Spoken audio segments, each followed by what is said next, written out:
Okay, so I would venture to say that between the two of us, we've seen quite a few homes, right? Yes. Just a couple hundred, Yeah. maybe 1,000. I don't know. And in doing so, I think we both have a few things that we've seen fairly often that just kind of grind our gears a bit. Yeah. So today we're going to chat a little bit about our pet peeves in homes. Yeah. Yeah. We promise not to get on our soapbox too Yeah, much. we won't. Yeah. Some of these things are in my house, so it's Yes. fine. Yes. Okay, I'll start out. Yeah. Because as a woman, especially when a developer or somebody is outfitting a closet and it's custom built, Mm-hmm. when they don't have a section for dresses. Like floor length. Yes, like full length Gowns. dress. I mean, even like a knee length dress is going to be longer than most shirts and pants folded. So you like on a hanger in half, right? So you need a full length hanging section. Yeah. And it just grinds my gears when I walk into these. It's specifically new construction, to be honest. And I know that most new construction or developers are men and they're being outfitted by men. And so I'm just like, where is, and I know it's not always his and her closets. It could be his and his or hers and hers, but like maybe think about it or have it more adjustable, because sometimes you can't really adjust them. Yeah. If it's adjustable, it's fine. But that's something that grinds my gears. I think that's a good one. Do you have one? I do. I would say, and I think you agree with me on this one, but having the half bath in the kitchen or opening into the kitchen. And I think the reason why, whenever we entertain, everyone always ends up in the kitchen anyway. And sometimes you don't want to go.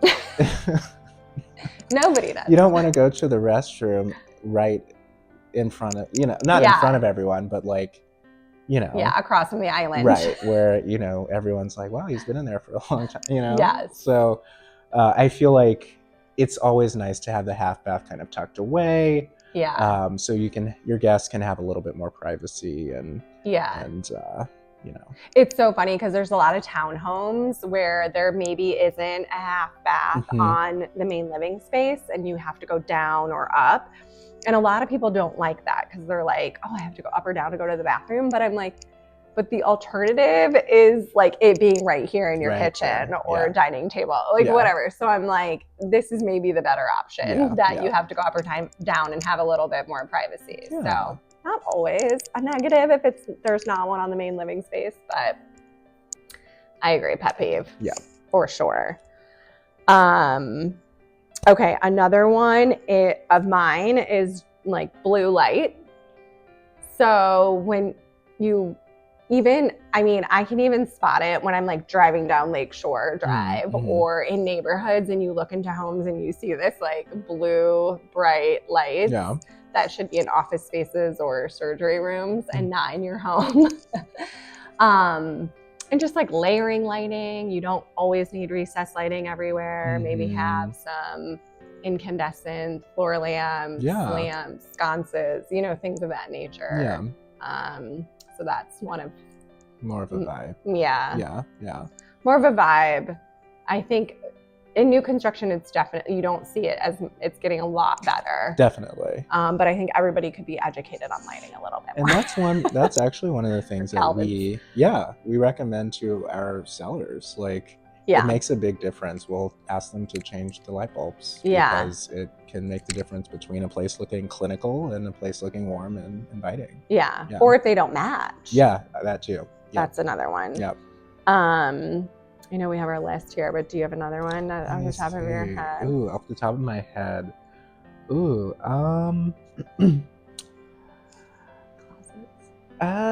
closets.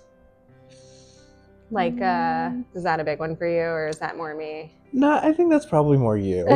I'm going to say, I think bathrooms. Here's mine. I'm going to say bathrooms that don't have a dual vanity. Okay. I think and obviously space allowing. Yeah. But generally, when I see a primary bathroom, I'm assuming, even if you don't have a second person, just having some additional space for your stuff. Also with vanities, having drawers, not cabinets, drawers. Yes, or both, but you need drawers. That's one of mine. Oh yeah. Yeah. Definitely drawers and vanities. Like you need a drawer. Yeah. The dual vanity, I think if it allows, but I also don't want it to be just like all sinks, like you were saying, and it needs to have some counter space to be able to like, as a woman, like set your hair dryer and curling iron and brushes and all that stuff. Right. Yeah. You know, I think that's fair. I know I was like sneaking in mine because I thought this was both of ours, but I guess it's just mine. Is like the landing zone or like drop zone is what we call it in our house. And this is probably my husband's biggest pet peeve because I'm known to just like drop all my stuff. But just like you have your work bag, you have your purse, you have your shoes, you have your keys, you have jackets and boots and all that stuff here in Chicago, and to just like walk into a house and it all right there drives me crazy. So I feel like you need a mudroom, you need a little like hidden closet, cubby, something, but I always call it the drop zone of all your stuff. Yeah. And that's, I mean, I remember when we had an organizer help us out, that was one of the big things that they like talked about is having a drop zone, because that's everyone when they get home throws their stuff somewhere. And so, you know, it's a necessity. Even if it's just like a pretty bowl on a sofa table, like to be able to drop your keys and wallet and so forth. Right. Yeah. Any other? I thought of one. Okay. So we like open floor plans. However, a pet peeve of mine. I'm just kidding. To an extent, it is a pet peeve when a home, usually it's a home that's been, usually a single family home, and usually something that's been either rehabbed or is new construction, when there are no walls on the main level, when everything is completely open. Because I think, you know, you have your living room, your dining space, your kitchen, which is great. It's great for entertaining, but also in practice, it's nice to have some separation, I think. I think if you're entertaining and you're having a dinner party and you've been cooking for the last 3 hours, like, do you have to clean up before everybody comes? Or, you know, how does that work, I feel? Right. You know? Yeah. John and I are big proponents of like the separated spaces. We live like that. We're used to it. I think there's ways to mask it when you are hosting and entertaining or arranging furniture in different ways to make spaces work.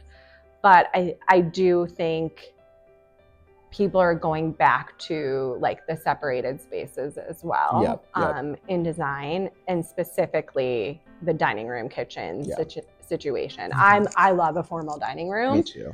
So to have it separate from my kitchen and it not be all one space is important to me. And this is space allowing. Like if you're in a 1,000 square foot condo, then it's most likely open concept. But I've seen homes where there's plenty of space for real rooms, but instead they open it up. But just even in an open space to like have a dining table versus like not just sitting at the island. I think as you get older and want to have a dinner party and things like that, it becomes important. I don't know. I have seen some cool like banquette situations and some cool like sort of tables that can. Oh yeah. You know, those ones that like open up into big. That's true. So, you know, but there's ways around it. All right. Well, I think we're going to wrap it up there. If you have any pet peeves, let us know. We'd love to hear them. We hope you guys enjoyed this.